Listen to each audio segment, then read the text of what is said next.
The angel number that appears while you wait for an apology that never comes. You check your phone one more time, not really expecting anything, just checking.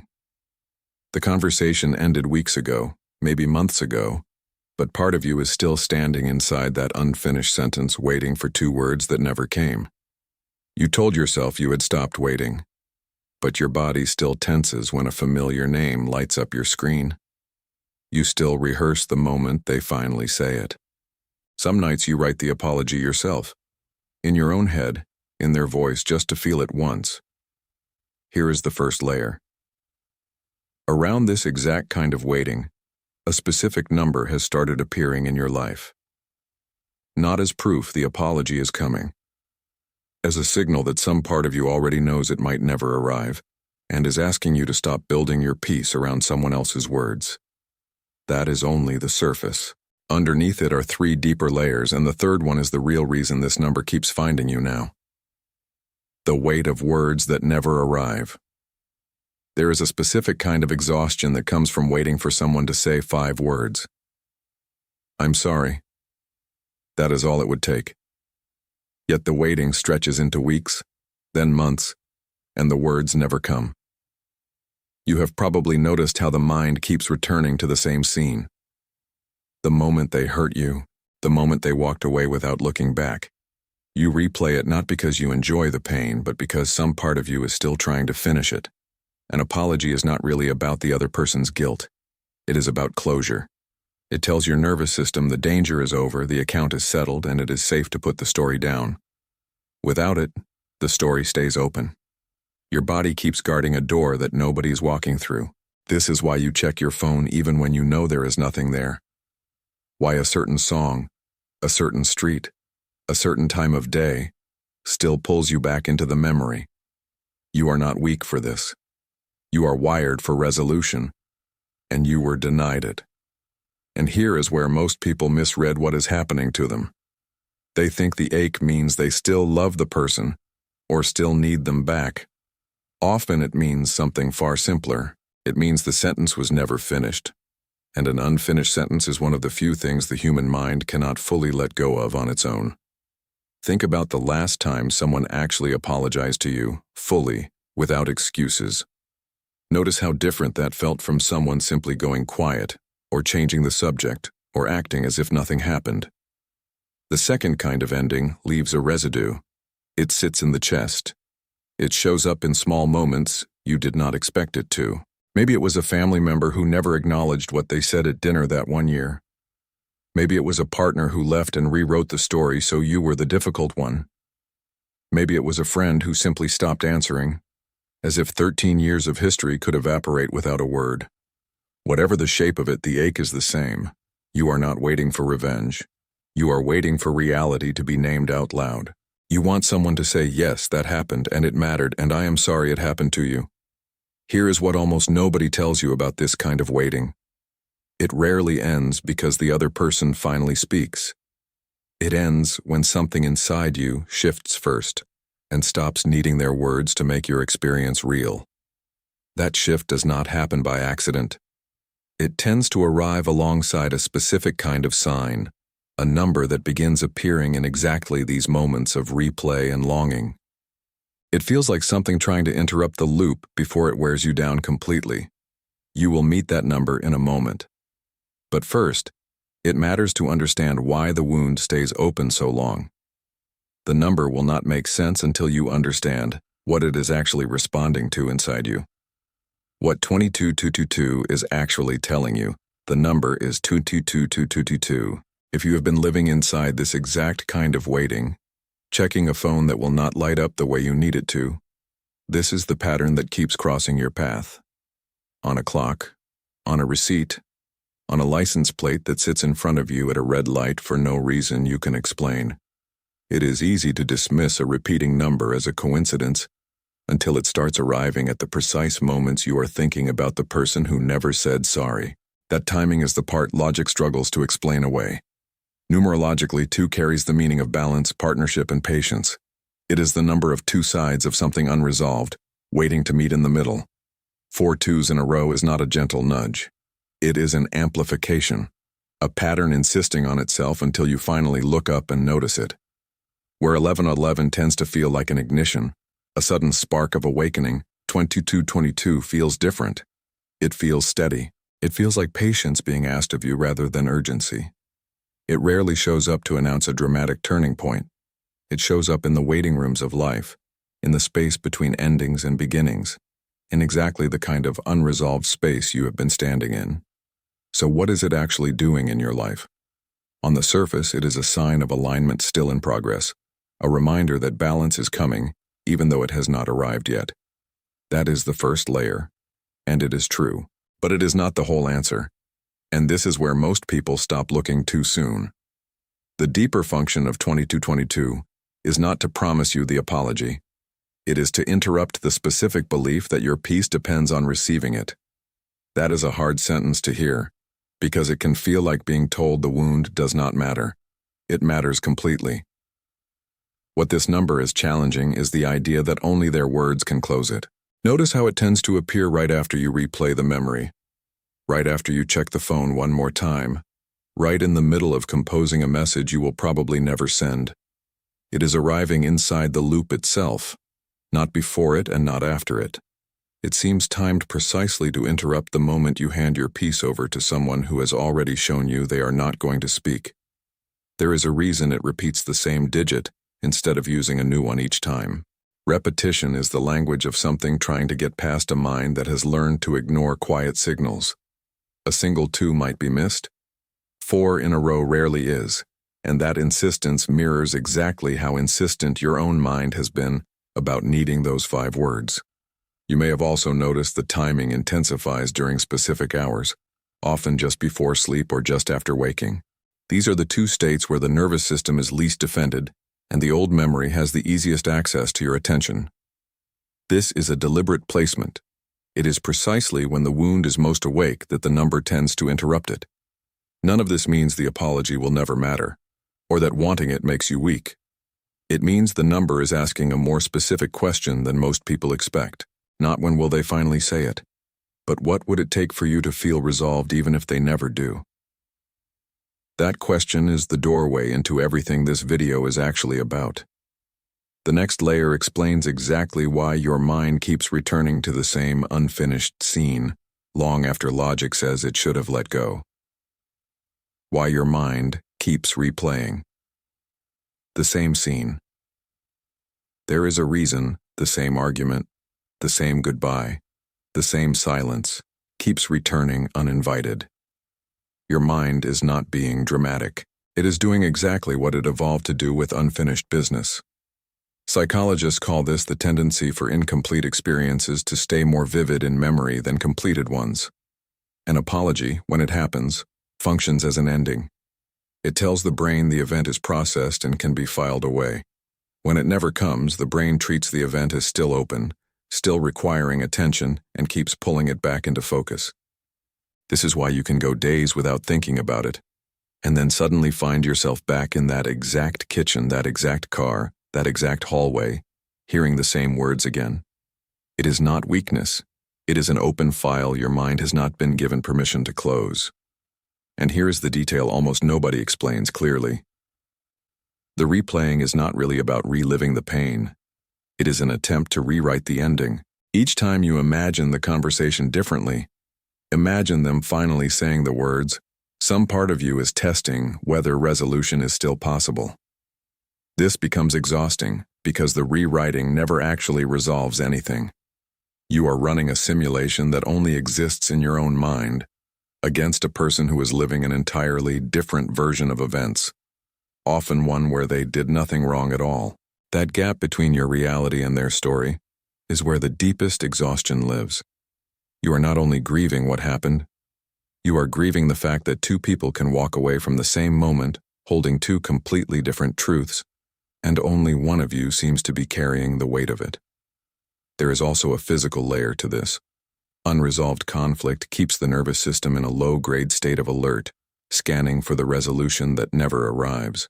This is why the memory can surface at odd hours, why your chest tightens around certain names, why sleep sometimes refuses to come on nights when the old scene resurfaces uninvited. Here is the part that changes everything once you actually absorb it. Waiting for someone else to close the file assumes they have the same need for resolution that you do. Often they do not. Their nervous system may have already moved on, protected by distance, by denial, or by a story where they were never the one at fault. This is not said to excuse what happened. It is said because you cannot keep handing the key to your own resolution to someone who may never use it. Every day spent waiting for them to finish the sentence is a day your own healing stays paused, dependent on a decision that was never fully yours to control. The good news, and it is genuine good news, is that closure was never meant to come from outside. It is a skill, one you can build even without their cooperation. But before we reach that, it matters to understand exactly why some people go silent instead of apologizing. That silence carries its own logic, and once you see it clearly, it stops feeling personal in the same way. The number behind every unfinished conversation. If 2222 keeps surfacing in this waiting, it may help to understand why the other side of the conversation stays so persistently silent. It rarely comes down to how much they cared. Most people who never apologize are not cruel. They are avoidant. Saying I am sorry requires them to hold two things at once, the memory of what they did and the discomfort of admitting it. For many people, that combination feels unbearable enough to avoid entirely. There is a psychological term for this: cognitive dissonance, the tension between believing you are a good person and knowing you caused real harm. Rather than sit inside that tension, many people resolve it the easier way. They rewrite the story until they are no longer the one who needs to apologize. You may have noticed this happening in real time. The story shifts. Suddenly you were too sensitive, or you misremembered, or it was not that serious to begin with. This is not always conscious manipulation. Often it is a mind protecting itself from an image of itself it cannot tolerate. Shame plays a heavier role here than most people realize. Guilt says I did something bad. Shame says I am something bad. An apology requires facing guilt directly, but for someone drowning in shame, saying sorry can feel like confirming their worst fear about themselves, so they avoid the sentence entirely rather than risk it. Here is the detail that changes how you carry this. Their silence was never a reliable measurement of what actually happened, or of how much it mattered. It is a measurement of what they could tolerate facing about themselves in that moment. Some people also go quiet out of a kind of frozen fear, not indifference. They know they hurt you. They think about it more than you would ever guess, and still the apology never comes. Because once too much time passes, saying sorry starts to feel to them like reopening a wound they convinced themselves was already closed. None of this erases what they did. It simply explains why waiting for them to resolve it is often waiting for a version of them that does not yet exist. That version may never exist, no matter how long you hold the door open.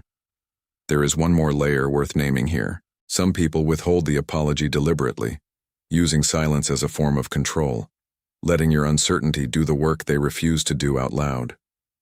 This is a smaller group than most people assume, but it is real, and recognizing the difference between fear and control changes how you relate to the waiting itself. Either way, the pattern points to the same conclusion. Their capacity to speak was never fully within your control, and it was never a fair measure of your worth. What matters now is not decoding why they stayed silent forever.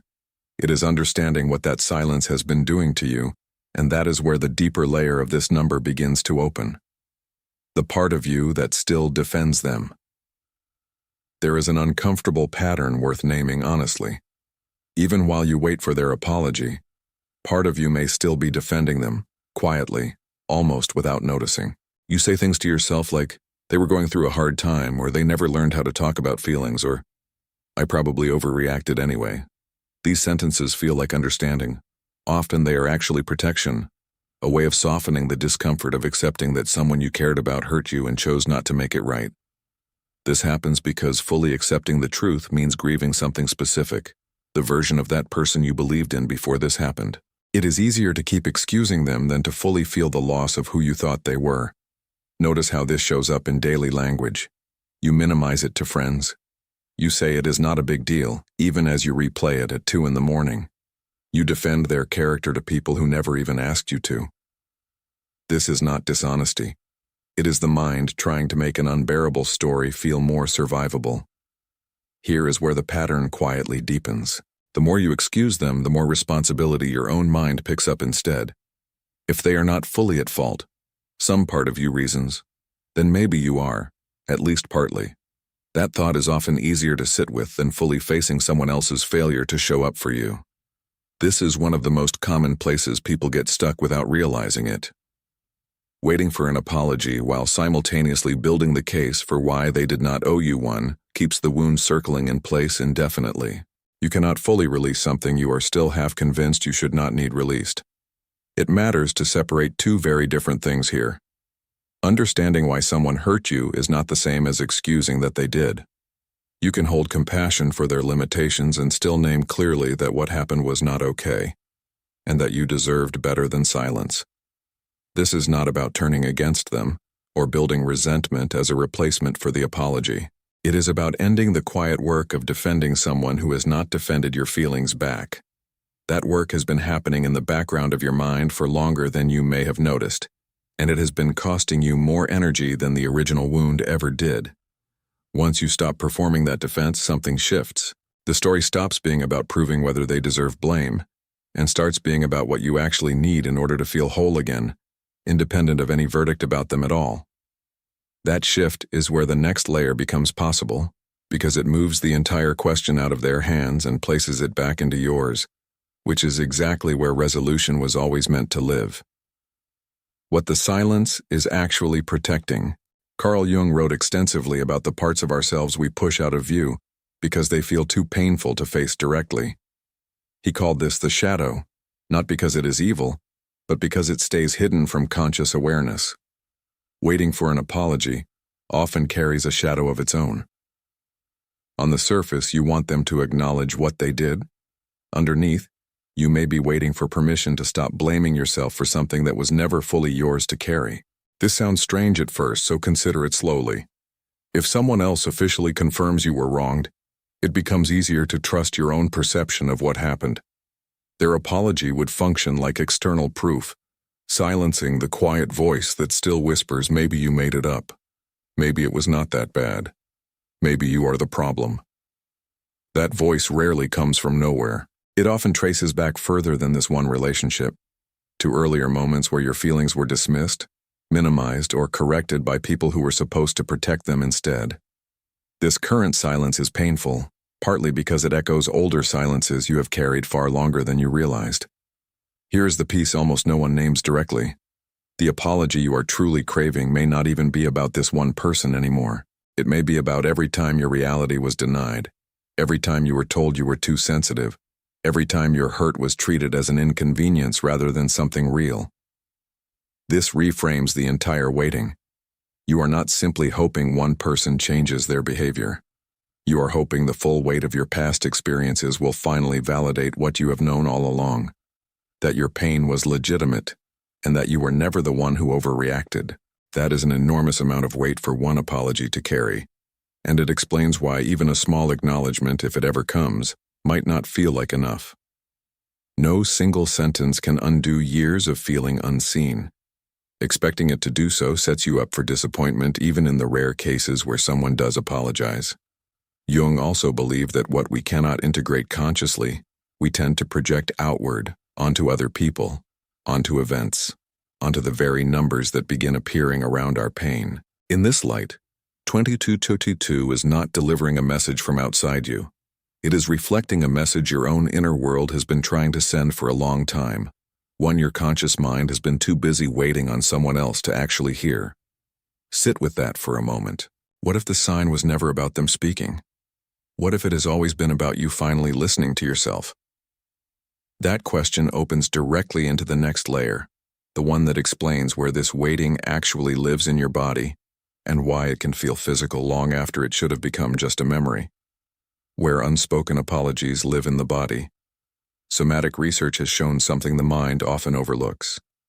Unresolved emotional pain does not stay in memory alone. It settles into the body, in muscle tension, in breath, in the exact places you did not even know you were holding it. You may notice a tightness across your chest when their name comes up in conversation, a clenched jaw during certain memories, A stomach that drops slightly whenever a message notification appears, and for half a second, you wonder if it might finally be them. This happens because the nervous system does not distinguish between a threat and an unresolved emotional wound the way the rational mind does. Both register as unfinished danger. Both keep a low level of alertness running in the background, ready to respond the instant the situation resolves itself, one way or another. This is why an apology, when it finally comes, can feel like physical relief, not just emotional relief. The shoulders drop. The breath deepens. Something that had been braced for a long time is finally allowed to release. Without that release, the body stays in a quiet state of waiting long after the mind has tried to move on. Here's the detail most people miss entirely. You cannot think your way out of a nervous system still bracing for resolution. Logic alone rarely calms a body that is still physically holding its breath, waiting for a door that may never open from the other side. This explains why you can intellectually understand everything about why they will not apologize, and still feel your stomach tighten every time your phone buzzes. Understanding lives in the mind, bracing lives in the body, and the two do not always move at the same pace. The good news is that the body can also be taught gently that the waiting is over, even without their involvement. Simple practices such as slow exhale breathing, placing a hand over the chest while naming the truth of what happened, or physically shaking out tension after a memory surfaces, can help. All of them send a direct signal to the nervous system. That signal tells the body the danger has passed. This is not about forcing peace before you are ready. It is about giving your body permission to stop guarding a door on someone else's schedule. Every time you consciously release the tension instead of waiting for them to release it for you, you are teaching your nervous system a new pattern. In this pattern, resolution comes from inside rather than from an apology that may never arrive. Notice that 22222 has likely appeared during some of these exact bodily moments, in the middle of a tight chest, a held breath, a flinch at a familiar name. That is not coincidence. It is timing designed to interrupt the bracing itself, right at the moment your body most needs the interruption. Once the body begins to release, something else becomes possible, a layer that goes beyond simply coping with the wound. It moves toward actually rewriting your relationship to what happened, which is exactly where we go next. Why 22222 appears in pairs and patterns. Jung had a specific term for meaningful coincidences that seem too precisely timed to be random. He called it synchronicity, an event in the outer world that mirrors something happening in the inner one, without a direct cause connecting the two. He did not mean this as vague mysticism. He observed it clinically, in patients whose external circumstances repeatedly echoed the exact psychological themes they were working through internally, as if the outer world were responding to unresolved inner material. This is worth understanding clearly, because it changes how 2222 functions in your life. It is not that the number is causing your healing or forcing a resolution to appear. It is appearing alongside a psychological process already underway inside you. The same way a mirror does not create your reflection, it simply shows you what is already there. Notice how the number tends to intensify during specific windows. It shows up right after a memory resurfaces, right before you are about to send a message you know you should not send. It shows up right in the middle of a conversation with a friend about what happened.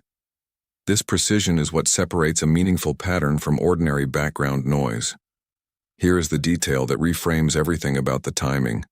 The number rarely appears when you have fully forgotten the wound. It appears when the wound is active, when you are standing closest to the choice between waiting and releasing. That is exactly the moment a signal is most useful, and exactly the moment most people are too flooded with emotion to notice one. This is why learning to recognize the pattern matters so much. Once you know 2222 tends to arrive at these precise emotional crossroads, you can use its appearance as a pause button. It stops the moment sweeping you back into the old loop of checking, replaying, and waiting. Some people ask why the number repeats the same digit 4 times instead of showing something more varied. Numerologically, repetition amplifies a message that a single instance might not carry enough weight to interrupt. 4 twos in sequence function almost like an alarm calibrated specifically to catch attention that has learned to ignore quieter signals. There is also a broader pattern worth naming. Numbers like this tend to cluster around thresholds, the specific moments right before an internal shift is about to happen, whether or not the conscious mind has recognized the shift yet. If 22 has been appearing more frequently recently, it may be less a sign that nothing is changing and more a sign that you are standing closer to a change than you currently realize. None of this requires you to believe in anything beyond your own psychology, if you are not inclined to. Even understood purely as heightened pattern recognition during emotionally significant periods, the effect is the same. Something in you is being nudged, repeatedly, toward paying attention to this exact wound, at exactly the moments it matters most.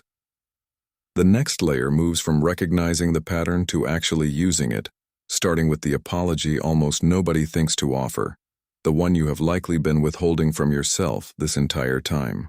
The apology you have been waiting to give yourself. There is a question worth sitting with honestly.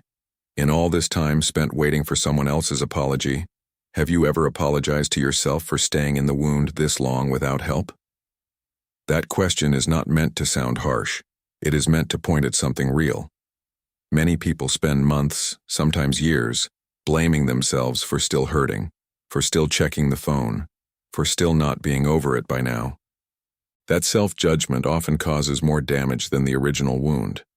Think about how you would speak to a close friend going through exactly this. You would not tell them to hurry up and get over it. You would tell them their pain made sense, that waiting for acknowledgement is a natural response to being hurt, and that healing does not follow a fixed schedule. Now notice how differently you may have been speaking to yourself. Words like weak, pathetic, still not over this, why can you not just move on are common in this kind of waiting. They function as their own small betrayal, one you have been repeating quietly for a long time. Here is the detail that changes the entire direction of the healing. The apology you are owed by another person and the apology you owe yourself are not the same thing. And only one of them is fully within your control. An apology to yourself does not mean pretending the other person did nothing wrong. It means acknowledging the ways you may have minimized your own pain, delayed your own care, or stayed silent about your needs while hoping someone else would eventually notice and fix it for you. It can sound something like this, spoken quietly in your own voice. I am sorry I stayed in something that hurt me for longer than I needed to. I am sorry I waited for someone else's words before I let myself believe my own experience was real. I am sorry I have been treating my healing as something that depends on someone who has already shown me they may never give it. Saying this does not erase the original hurt. It does something different and arguably more powerful. It moves you from a passive position, waiting on someone who may never act, into an active one, where your healing finally has a source you can actually rely on. This is often the exact moment 22 shifts in meaning for people who have been seeing it. It stops representing a countdown towards someone else's apology and starts representing your own return to balance, built from the inside rather than borrowed from outside. That shift sets up the next layer clearly, the practical work of releasing what was never offered. This does not mean pretending it never mattered, and it does not mean waiting one more day for permission that was always yours to give. How to release what was never offered. Release is often misunderstood as forgetting or as suddenly deciding the hurt did not matter. It is neither of those things. Release simply means you stop assigning the keys to your peace to someone who has already shown you they may not use them. This starts with a small but difficult admission. You may never get the apology. Saying that sentence out loud, even once, tends to feel like defeat at first. In practice, it is closer to relief because it finally removes the exhausting task of predicting when, or if, resolution will arrive from outside. Once that admission is made, a specific kind of boundary becomes possible. This has nothing to do with cutting someone off dramatically, and everything to do with quietly withdrawing the emotional deposit you have been making into their silence. Every time you check for a message that is not coming, you are making a small deposit into a debt that is not being repaid. A practical boundary here might look like limiting how often you allow yourself to check, reread old messages, or mentally draft the apology on their behalf. Not out of punishment toward yourself, but because each of these small habits keeps the wound in active circulation rather than letting it settle. Here is the detail that matters most in this part of the process. Releasing does not require you to reach a place where the memory no longer hurts at all. It only requires reaching a place where the memory no longer determines how your day goes or how you feel about your own worth. There is a specific practice worth trying, one many people find useful during this exact stage. Write the apology you wish they had given you, in full, in their imagined voice, saying everything you needed to hear, then read it slowly, once, and notice how much of your body responds to it, even knowing you wrote it yourself. That response is real information. It shows that your nervous system does not actually require the words to come from their mouth specifically. It requires the words to exist, to be named clearly, to acknowledge what happened. Once you can offer yourself that clarity, the specific source of the words matters far less than most people expect. This does not mean pretending you are fully at peace immediately. Grief tends to move in waves rather than a straight line, and some days the old ache will return even after real progress has been made.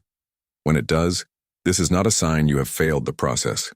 It is a sign the process is still doing its work. Notice, too, how differently 2222 tends to feel once this shift begins.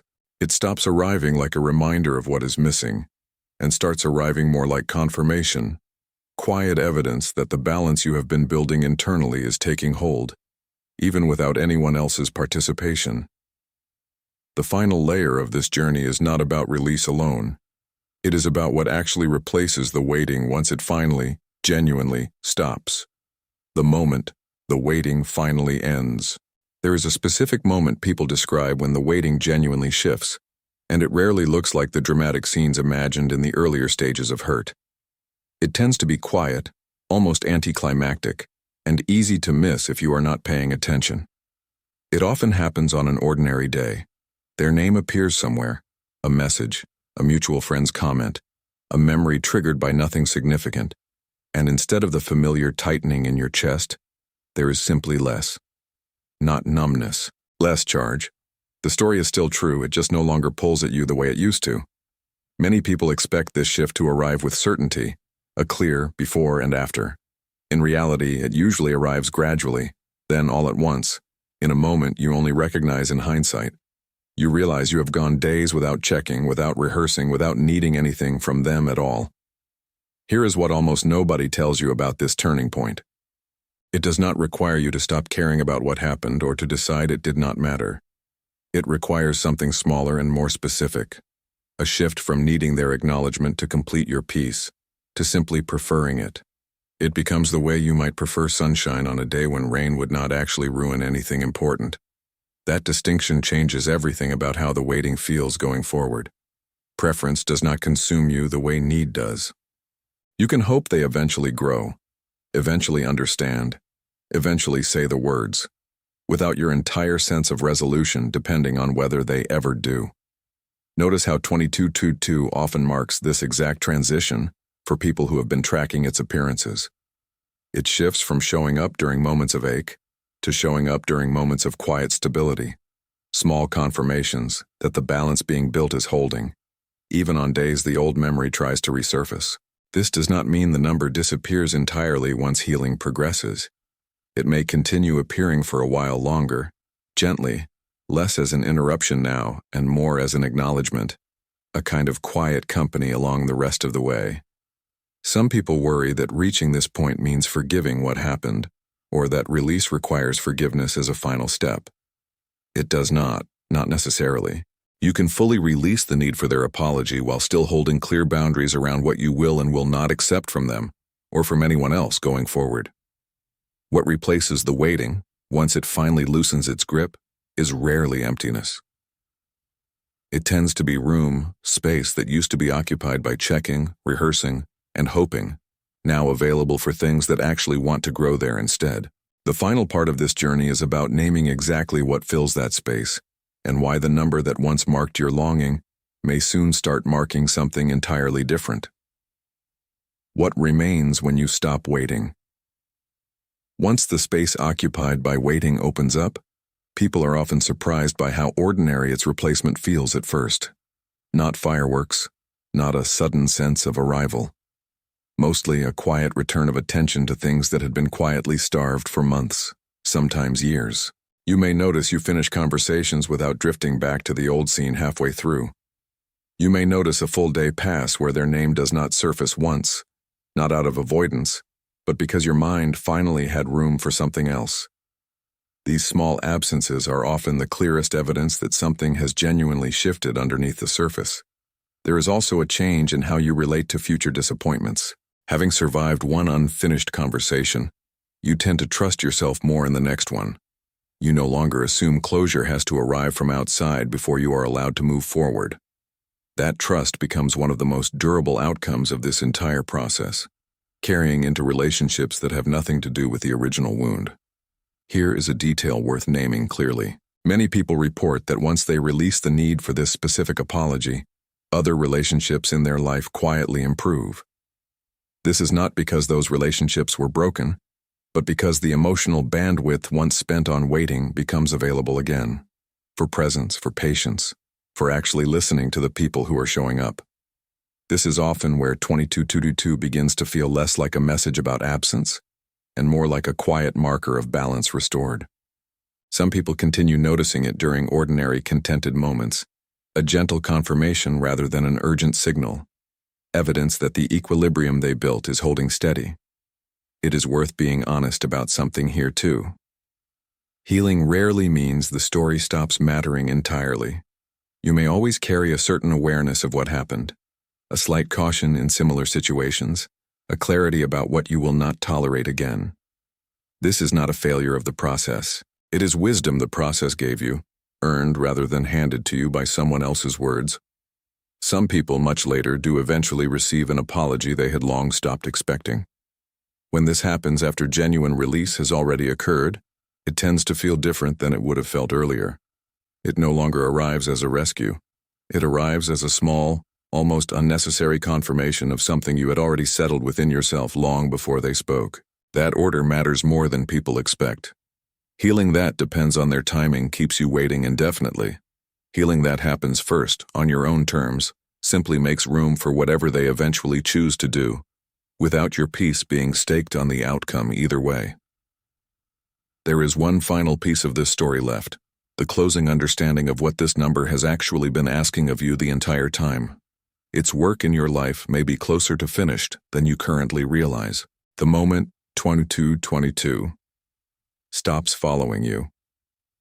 Every layer of this journey has pointed toward the same quiet truth. The number was never really about them.